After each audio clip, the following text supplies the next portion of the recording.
वो डकैती करता था, आदमी सबको पकड़ के उसका लूटता था, हरण करता था। अब एक बार ऐसा मौका हुआ कि उस रास्ते से एक ऋतिक दादा गुजर रहे थे।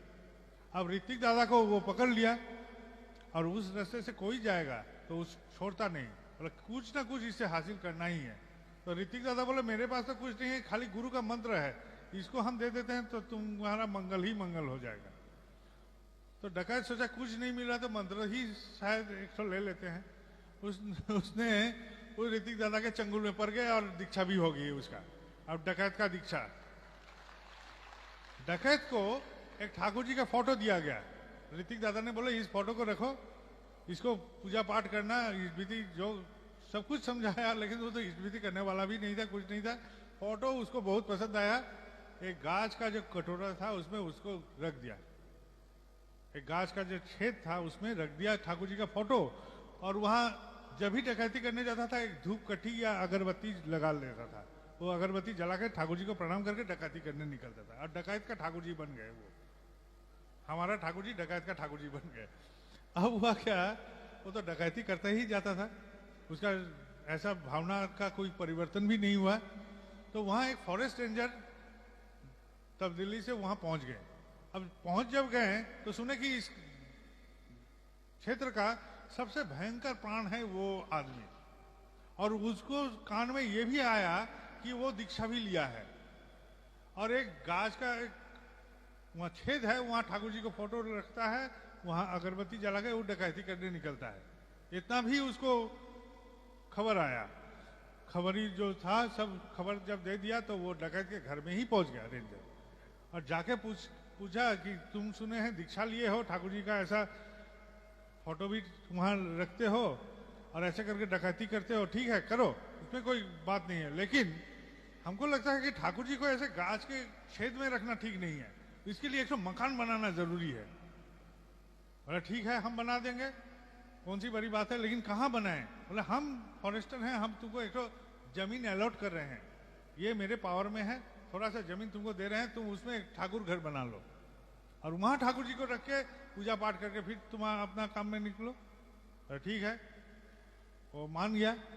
अब रेंजर बोलता है ठीक है, लेकिन इस जो मकान बनाओगे गुरु का मकान, ये डकैती का पैसा से नहीं होगा, तुम आदमी के घर में जाना पड़ेगा, भिक्षा करना पड़ेगा, गुरु का दया की कथा बोलना पड़ेगा, भिक्षा करना पड़ेगा, उस पैसा को एकत्रित करके इस मकान को बना पाओगे। तो वो भी मान लिया। अब वो घर घर में जाता था, ठाकुर जी के दया का कथा बोलता था, और बोलते बोलते वो भिक्षा भी करता था कि देखिए मैं अपना गुरु के लिए एक तो घर बनाना चाहता हूँ, मंदिर बनाना चाहता हूँ, एक तो केंद्र बनाना चाहता हूँ, आप हमको मदद कीजिए। सब कोई कुछ ना कुछ दे देता था। वो क्रम में उस ठाकुर घर बन गया, ठाकुर घर बन गया, ठाकुर जी प्रतिष्ठित हो गए, लेकिन उस आदमी का संपूर्ण परिवर्तन हो गया।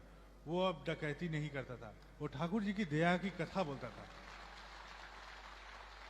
यह है ठाकुर जी की लीला, यह है ठाकुर जी की लीला। जिस घट में, जिस प्राण में एक बार प्रवेश करे, वो यदि उसको स्पर्श को कायम रखते जाए तो उसका परिवर्तन होगा ही, और मंगल में ही परिवर्तन होगा। वो आचार्य देव के पास आता था, वो आदमी बाद में भी आता था, नाट मंडप के बाहर से बहुत चिल्ला चिल्ला के बोलता था, अपनी कथा बोलता था, और आचार्य देव बोलता है इधर आके बोलो, सामने में आके बोलो। वो बोलता है इस जन्म में हम बाहर से ही बोलते हैं, अगले जन्म में हम वहां बैठेंगे, इस जन्म में बहुत ऐसा कार्यक्रम किए हैं कि वहां जाने की शक्ति नहीं है। उस आदमी का देहांत हो गया, लेकिन हम बोल रहे हैं एक परिवर्तन की कथा, एक आदमी का बदलाव की कथा। इस बदलाव कैसे संभव हुआ कि वो ठाकुर जी को स्पर्श किया, ठाकुर जी उनमें स्पर्श किए, इसलिए उनमें परिवर्तन हुआ। दया की कथा ऐसे बोला जा सकता है, सैकड़ों दया की कथा, सैकड़ों दया की कहानी बोला जा सकता है। इन दया की हम एहसास करते हैं, हम सब कोई एहसास करते हैं, कभी ना कभी दया हमारा जीवन में भी स्पर्श करता है, कभी कभी जागरूक होकर वो दर्शन देता है वो दया, लेकिन हम बयान नहीं करते हैं, हम मौन रहते हैं, हम कथा को अपना ही जहन में दफना के रख देते हैं, बोलते नहीं हैं। क्यों नहीं बोलते हैं? क्योंकि हम शर्म महसूस करते हैं कि हम किसी का दया के आभारी हैं। ईश्वर से